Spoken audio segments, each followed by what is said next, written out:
Good morning mga padyak. Nandito ako ngayon kay Rani. Our adventures po. Hello po sa inyo.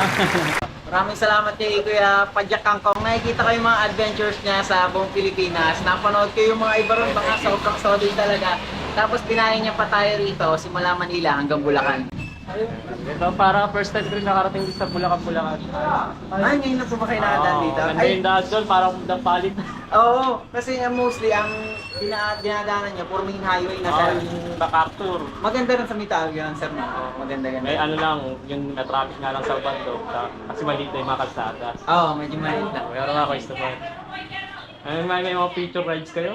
Meron sir, kapag ka nakaipon-ipon tayo, ang target kasi natin is Boracay or Cebu. Yun po ang talagang next na long ride namin. Pero kailangan po namin mag-ipon, maghanap ng sponsor pa. Kasi medyo magastos nga rin po. Kasi bukod po sa budget, kailangan rin po maintenance ng bike. Kasi last na biyahe namin yun sa summer.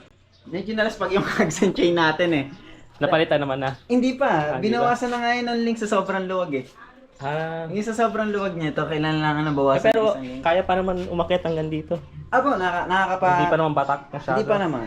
Na medyo kinakabahan na ako. Siyempre sir, kapag kasi ganun, kumbaga parang nabawasan na yung lifespan ng kadena. Parang siyempre nakakaba rin na ibiyahe. Ay, naputulan na kayo isang beses, di ba? Ano lang, sa kadena hindi naman po, sa Rayos lang. Sa Rayos lang. Oo. Kaya, buti hindi naman na Nung nasa Daraga kami, Albay, umiikot kami nun eh. Parang pang 8 araw yata namin, pang 9. Naputol yung tumunog yung sa gulong. Akala nga namin, ang naputol, ang kadena o kaya yung butasan kami. Buti, Rayos lang. Pero ano na siya, pillar na siya, pero naputol pa rin yung isa. Oo, kayang-kaya to si Ray, no? Kaya-kaya naman po, sir. Ito yung mga setup nila, oh. So, ang ganda lang ano nila. Dito yung mga nakita ko, puno-puno ng gamit to dito. Meron siyang bag, meron siyang dinadala. Tote bag or may isang maliit na siyang bag na dinadala minsan. Pero pagka pauwi kami, madalas medyo malaki na yung bag kasi puro souvenir eh.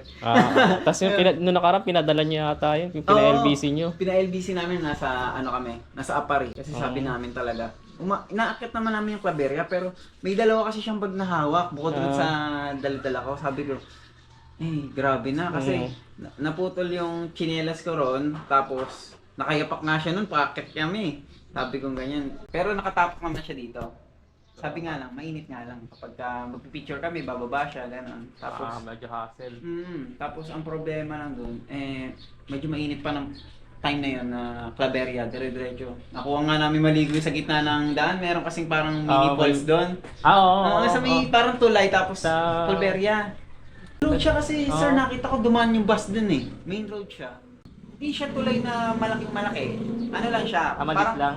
part siya ng daan, pero parang tulay na ewan siya. Hindi ko masabi kung ano yun eh. Good luck sa mga future rides niyo. Opo, sir.